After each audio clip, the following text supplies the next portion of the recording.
ఆ నిర్ణయాలు మీ ద్వారా యావత్ తెలంగాణ ప్రజానికానికి తెలియజేస్తున్నాం.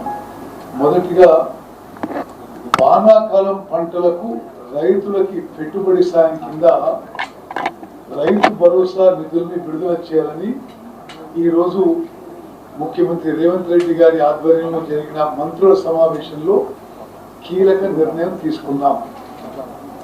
ఈ నెల 30వ తేదీన ఖమ్మం జిల్లా మదిరలో భారీ ఎత్తున రైతుల సమ్మేళనం ఏర్పాటు చేయాలని ప్రభుత్వం నిర్ణయం తీసుకుంది.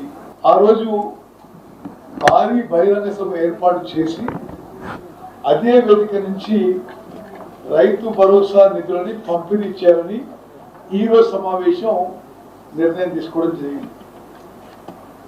అదే వేదికపై నుంచి రైతు భరోసా నిధులను రాష్ట్రంలోని రైతుల ఖాతాలో జమ చేయటం ప్రారంభమవుతుంది. రైతులు పండించే సన్నధాన్యానికి రాష్ట్ర ప్రభుత్వం చెల్లించే బోనస్ 7 రకాల సన్నాలకు ఇవ్వాలని ఈరోజు మంత్రుల సమావేశం నిర్ణయం తీసుకుంది. మార్కెట్లో ఆ వెరైటీలకు ఉన్న డిమాండ్, ప్రజల అవసరాల మేరకు ప్రభుత్వం ఈ నిర్ణయం తీసుకుంది.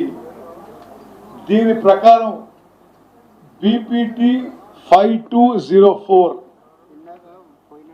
RNR 15048, HMT సోనా, జయ శ్రీరామ్, KNM 1638,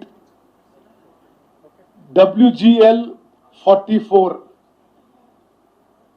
KNM 7715 ఈ 7 రకాల సన్నాలకు మరి ఈ వానాకాలం పంటలో బోనస్ ఇవ్వడం జరుగుతుంది. రాష్ట్రంలోని మన రైతులు ఈ ఏడాది దేశంలోనే రికార్డు స్థాయిలో అత్యధిక ధాన్యం పండించారు.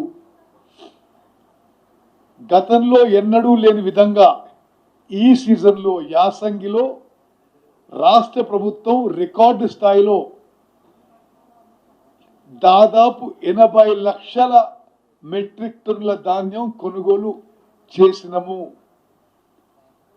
భారతదేశంలోనే 29 రాష్ట్రాల్లో యాసంగి పంటలో ఇంత ప్రొక్యూర్మెంట్ ఏ రాష్ట్రంలో కూడా ఎప్పుడు కూడా జరగని విషయం కూడా నేను మనవి చేస్తున్నాను.